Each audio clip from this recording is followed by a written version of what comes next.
This is Ken Loomer, and in this video I'm going to explain the way Buddy Rich tuned, or like he liked to say, tension his drums. And for you drummers who like the sound of Buddy Rich's drum set, this is the way he approached the tuning or tensioning of his drums. These drums are my 1971 Slingerland Buddy Rich kit. Now I got to see Buddy Rich live from 1969 up to 1986. So I actually saw him play the Slingerland drums many times in concert. So let's start with the Buddy Rich philosophy on how he tensioned his drums. I have behind me an advertisement that Slingerland did for Buddy Rich, which explains his exact philosophy on tuning his drums. Like he states right here in this poster, point number 1, he said, Slingerland drums are engineered for today's sound, today's projection. He says, and that's what I'm mainly concerned about, how a drum projects, how it gives out to the crowd. So what he's saying is his main concern is that the drums will project to his audience. So let's talk about the, first of all, the type of drum heads that Buddy Rich used. He was a Remo endorser, so with his Slingerland drums, he always used diplomat coated heads, which was very thin heads, so it had the most open tone. For me, I always use the Ambassador Smooth White heads, because when I bought this Slingerland Buddy Rich kit back in 1971, Slingerland made their own drum heads. All the drum companies in the 50s and 60s, early 70s, made their own drum heads. Gretsch made their own heads, Rogers, Slingerland, and Ludwig. And with this Slingerland drum kit, it came with smooth white tom-tom heads. And I happen to have one of the old Slingerland drum heads, which I bought back in '71. I used to buy extra heads. And here it is. This is the Slingerland tom-tom head for a 16-inch floor tom. And they were always smooth whites. And of course, when Slingerland rejoined Slingerland back in 1968, he was the main endorser. Of course, before that, it was the great Gene Krupa. And it has a picture of Buddy right on the cover of this drumhead box. And this was a smooth white 16-inch floor tom head. And I'll open up the box, and it's a drum head which I never used. I'll show you this right here. And it says Slingerland Sound King. That was the name of their heads. Slingerland Sound King heads. And it was, of course, always smooth white. And that's the reason why I continue to use smooth white drum heads. And it's about as close to a diplomat coated head. It's very wide open sound, and it has a very clear tone. So let's get back to the Pacific tuning, or as Buddy would say, tension. For this 9x13-inch tom, the tension was always medium tension on the top and bottom. So let me play you this tom here with the Ambassador Smooth White heads, top and bottom.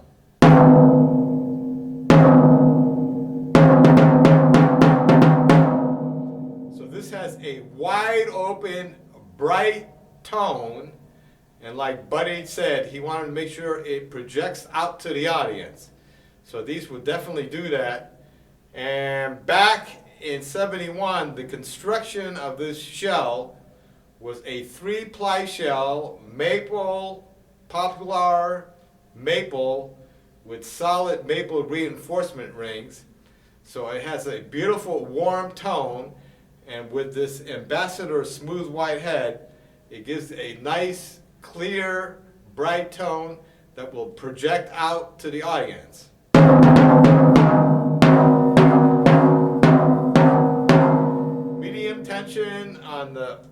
bottom also, the exact same tension and pitch, really. So you have a nice, beautiful tone that comes out of this tom. It's not dead, you know, it's not like the heads a lot of drummers like to use, the pinstripe heads. And it has, with this particular Ambassador head, it gives it a real beautiful tone, warm tone with these shells. And these particular hoops, which Slingerland made, they were chrome-plated brass. Let's get back to this poster on Slingerland about Buddy Rich, his philosophy. He says, "I like the great sound of brass you get with the solid brass chrome-plated hoops on Slingerland drums."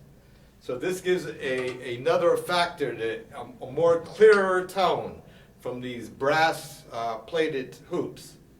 Again, I'll play these this 9x13 tom again. Very clear tone. Now, of course, Buddy always used two 16x16-inch floor toms, and of course his tom-toms, especially the floor toms, always have a beautiful tone, very melodic, and like Buddy says, he wanted to make sure the sound projects out to the audience. Now you have to remember, most of the time, Buddy never used mics on the drums. So he was very concerned that the drums will project out to the audience. And these particular floor tom, again I'm using Ambassador Smooth Whites, top and bottom.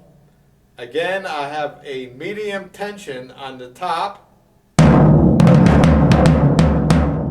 you have a beautiful full tone that projects out.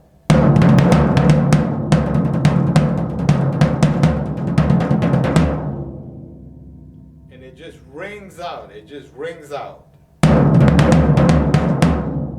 Again with the chrome plated brass hoops. And for the bottom head, again, Ambassador Smooth Whites, it's medium tension, but what I did was I did a slight turn on each of the 8 lugs to make it a slightly lower pitch. You can hear that slightly lower pitch. Again, it's still wide open.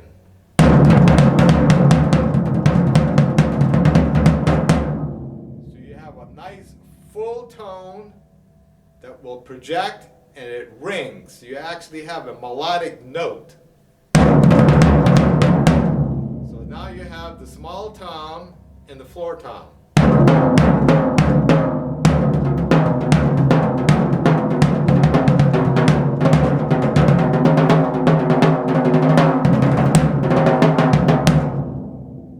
Like Buddy said, his main concern was that the drums will project out to the audience because he wants the people to feel his drums and his rhythm. Now the second floor tom, Buddy hardly ever used. I did see him on a few concerts actually use the second floor tom, and of course it was pitched lower than the first floor tom. So the tension on this second floor tom, of course I tuned both of them exactly the same, and then I had a quarter turn on each of the 8 lugs to give it a lower pitch.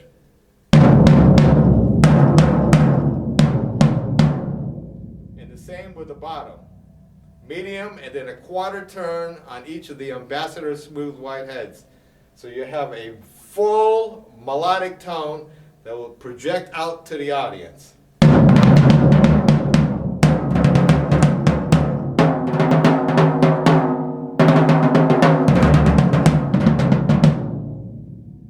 I did see Buddy on a couple of occasions play the second floor tom a lot during one solo. He was like all over it. I think on one of the Carson shows he did the same thing because he didn't usually has a towel on it, but he didn't have the towel on, so he was actually playing it a lot. And now for the snare drum. This is the 4x14" Buddy Rich model snare.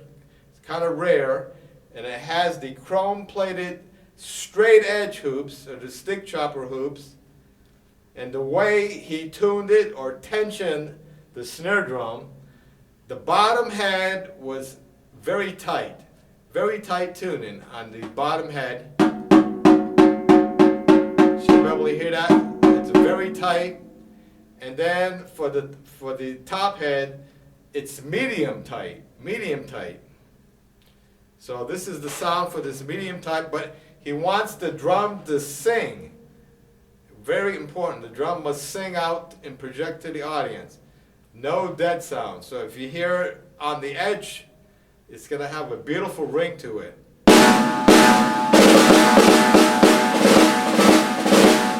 When you do your rim shots, it's going to be a very melodic type of rim shot with these chrome-plated brass hoops. And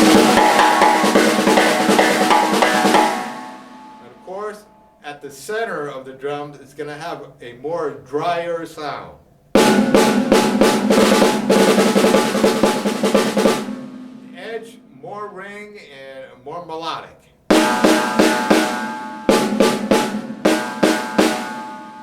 So you can get a lot of different sounds just playing. That's why Buddy was famous for his snare drum technique, because with this particular type of tuning, everything is very crisp. Very, as you notice on any of the recordings, you'll be able to hear the snare drum is always very crisp, and it projects very well. So you got the middle, which has a drier sound, then the edge, which has more of that ring. Because that makes for a beautiful press roll.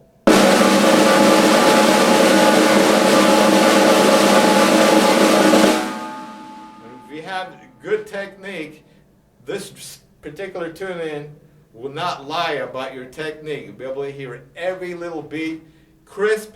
You know, it doesn't matter if you play soft or hard.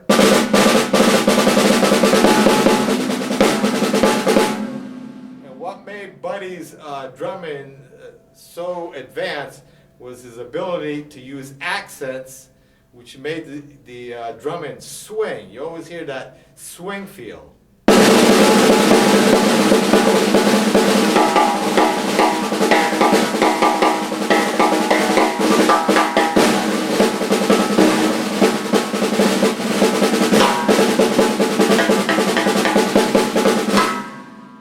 When he did the cross sticking, you can hear the drum ring because it has more of a melodic tone to it instead of a real dead sounding snare.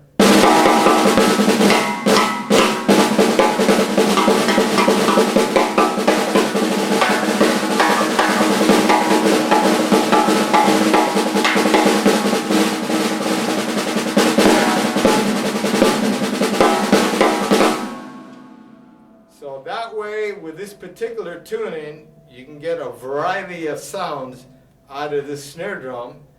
Very clean, very crisp. And the rim shots are just project out beautifully. And I just want to make sure that all these drums will project out to the audience with this particular tuning, which was Buddy's philosophy. You gotta have the sound project out to the audience. Now for the bass drum, of course this is the big 14 by 24 inch bass drum. Buddy used Ambassador Smooth White heads, front and back.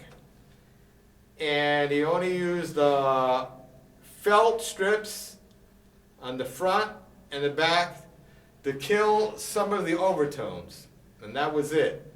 There were times when I saw Buddy did not use a felt strip in the front head because he wanted an even more open sound. And it's easy to tell whether he used the felt strip in the front because you can look at it, you can easily see the felt strip there or not there. And for me, I actually used the Remo Emperor smooth white heads, front and back, and you know, because the Emperors are 2-ply heads, a little heavier, And for the back head, I used the 2-inch felt strip. So with the front head wide open, you know, a lot of drummers, they like that particular sound. Even like the great rock drummer John Bonham, 26-inch bass drum, wide open, no felt strip, no pillows, no blankets, no nothing. It's like the purest tone. Now for this particular bass drum, I actually like a felt strip in the back to control a little bit of the overtone. So this is the sound.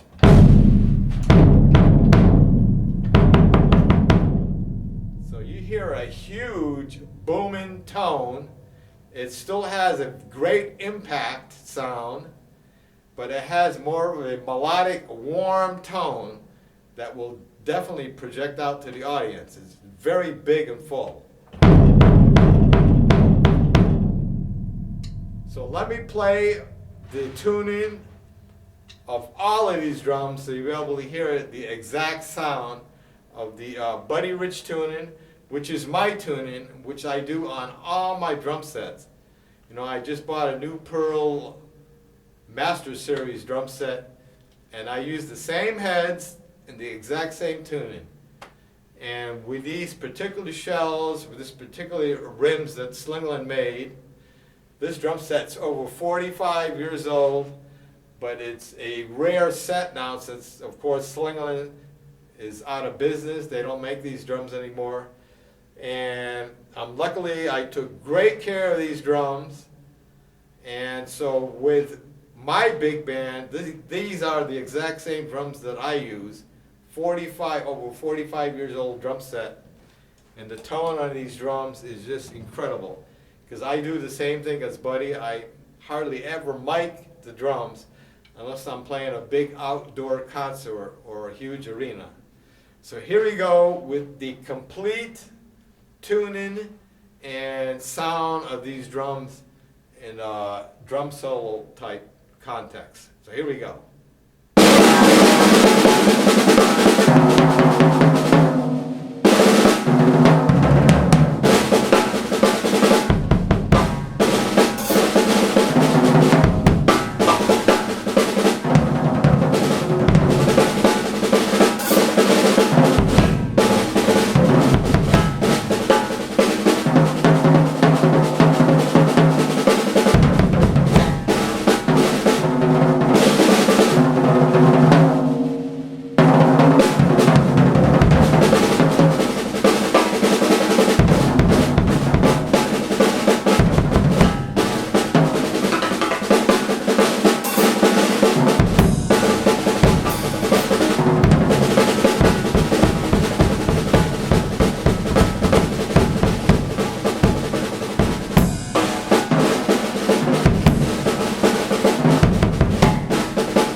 graphic that explains the Buddy Rich tuning, or like you say, tension.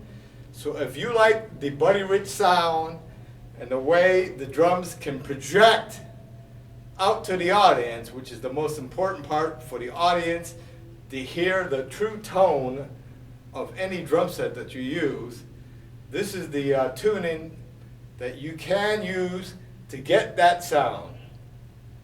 So I hope you enjoyed this video and this particular tuning of the late great Buddy Rich. And I'm going to be putting down some links so you can hear these drums with my big band, so you know exactly what I'm talking about. So thank you for watching and happy drumming.